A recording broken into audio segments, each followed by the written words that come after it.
Je donne la parole à Franck, adjoint aux travaux, à la voirie et aux infrastructures, qui va développer pour vous ces dossiers.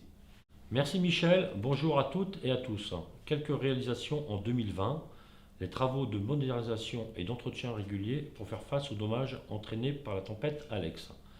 Les équipes municipales se sont mobilisées pour tenter de réparer les blessures infligées par Dame Nature, aux arbres notamment, mais aussi à nos bâtiments et à nos infrastructures. Par voie de conséquence, les travaux réguliers programmés et planifiés sur l'année ont tous été décalés de 2 mois environ. Nous citerons néanmoins quelques réalisations. Après les travaux d'assainissement, l'allée de la Cascade a bénéficié de travaux de réfection.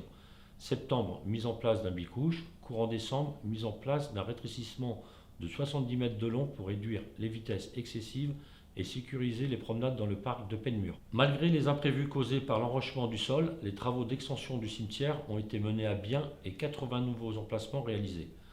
Assainissement et qualité de l'eau du robinet. L'engagement écologique de la commune s'exprime au premier chef dans les travaux de traitement d'assainissement et d'acheminement d'eau potable.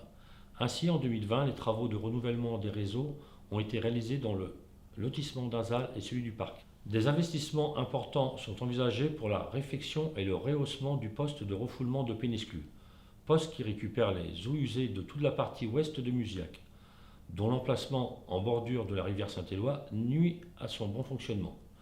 Mobilité douce.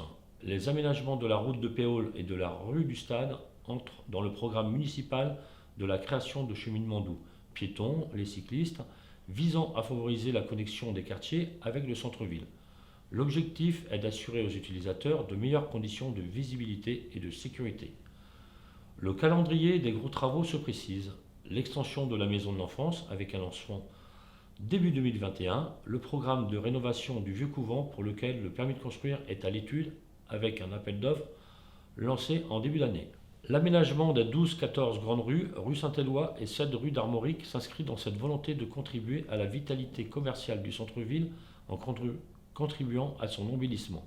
Le permis de construire a été récemment déposé, est en cours d'instruction. Il prévoit une galerie couverte protégeant le passage entre les 3 rues, ainsi que 12 logements et 2 locaux à usage commercial.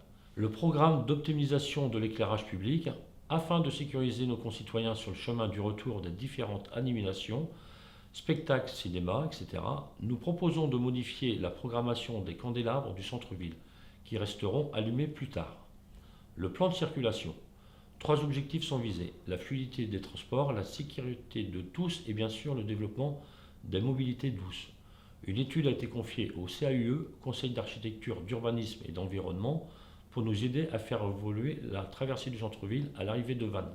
De plus, Musiac participe à la dynamique collective organisée par les 2 assemblées communautaires, Arc Sud-Bretagne et Questemberg Communauté, dans le cadre du plan mobilité régionale. Je vous souhaite une très belle année 2021.